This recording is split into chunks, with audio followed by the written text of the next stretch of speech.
what really intrigues me is orphan children, children who are suffering because of no fault of their own. It's grown-up people who make mistakes, and because of it, the little children suffer. And their future get molded in a manner that can never be revived again. And that is what I want to change. I want these children to have an opportunity, you know, to see life where they don't say, oh my God, if this is life, you don't want to live. You know, they're dying every day. They have death mentally, physically, psychologically every day. And that is what makes the difference. And I want to be there. If I can change one child's life with my own hands, I'd be the most happiest person on earth, and I would feel that I've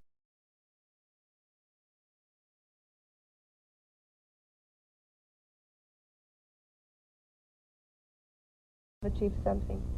And if it could be more than one child, then there's nothing like it. So what I plan to do is, as in the capacity of a Miss Universe, reach out to people and tell them how important it is, a child's life, because they are tomorrow's future. Whatever said and done, if you want a future tomorrow, it's important to have your present corrected right now. That's right.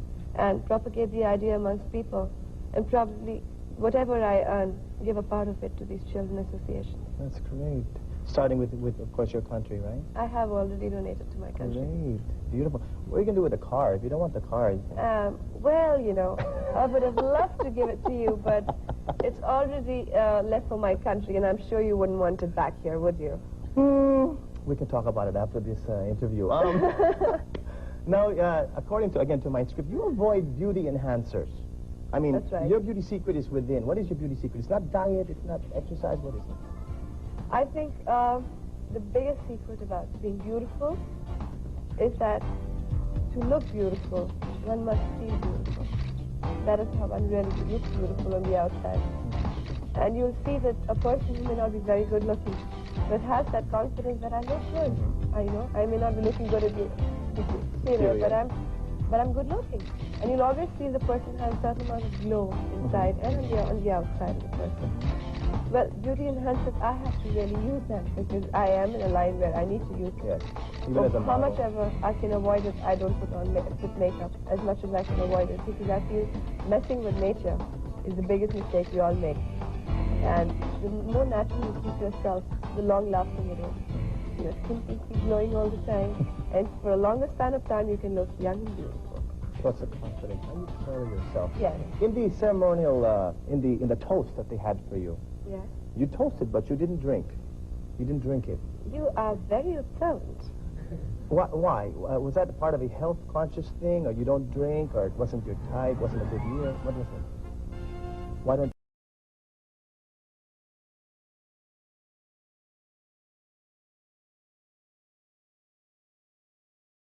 Why didn't you drink it? Is there a reason for that? Well, one, I don't drink. I have a lot of bad habits, but this is not one of them.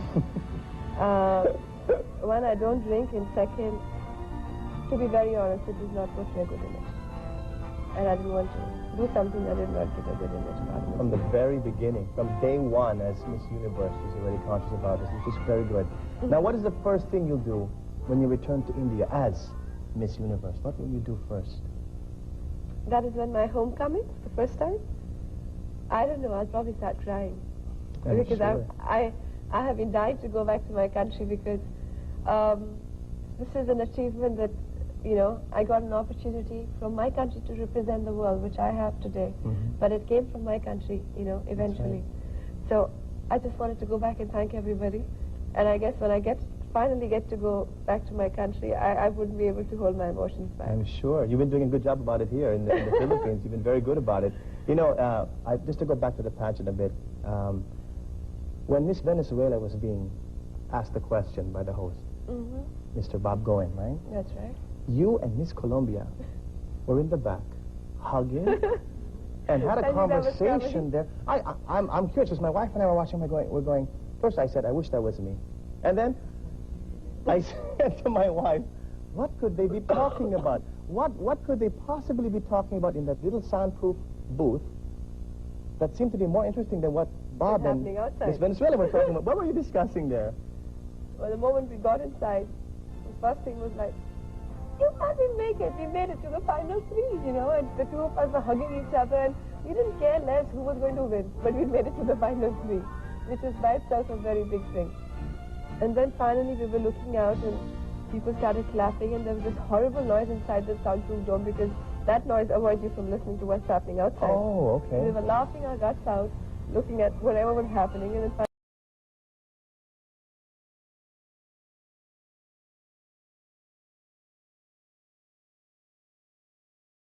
it was my turn. So she said, go beat me if you can. And I was like, yeah, Colombia, I'm going to go and beat you. We were just sort of fooling around, you know. And Colombia is a very sporting girl, I must say. And we got along really well. We were just fooling around inside the door. Was that from day one you were close to Colombia, or just at that moment? No. I've been always very close to Miss Louise. She's my closest friend I've had. But Colombia and I were like hello-hi basis. We were always not very, very close, but yes, we were very friendly. We got along very well with each other. And yeah, the final day got us closer. Well, you all saw it for yourself when they opened the door, they came out.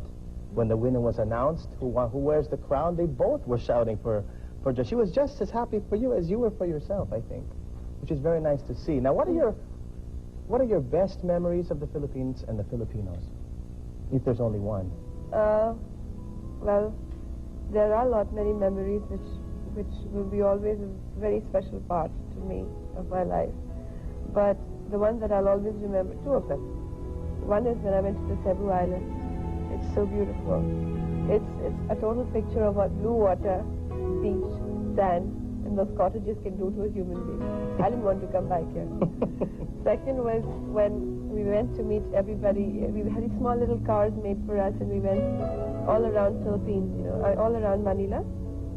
There were people all around you, and they were like sort of greeting you, welcoming you, and you were like waving out to them. And I had just learned Mabuhay and Salamat and Mahal Kita and all that. So I was like going all over the place, and they gave me such a wonderful greeting.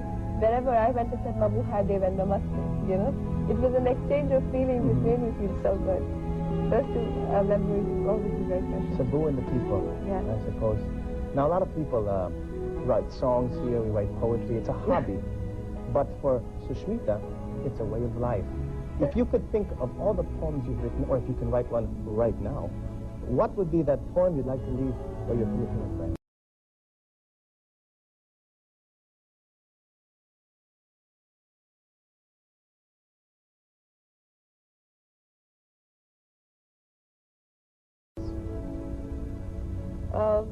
Well, actually, I could leave you so many of them, because Philippines has so many parts to it, so many sides to itself, that I could actually write so much of it and leave it for you, but at the moment I don't think I have the time.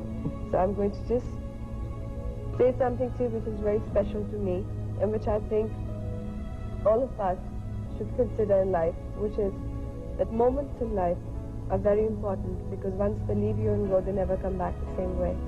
And that is why they always say, when you're a child, enjoy every moment of it, because you never come back to becoming a child again. But it goes for grown-ups also. My poetry goes like this. Don't be disappointed with the mess around. Don't be activated by the chaos that mounts. Always remember to whatever you do, the results will always come to you. The disappointment disappears. The activations subside. But the moments always run like mice. So don't let the moments pass you by, for in the twinkling of an eye, the moment shall go, the feeling shall die, and it shall be too late when you open your eyes. Thank you very much. Very nice. Woo! A poem for the Philippines, but not just for the Philippines, for now she represents the world. Look out, world, here comes Miss Universe 1994. Thank you so much. And more power to you. When we come back, the May 21 Coronation Ball at the Manila Hotel.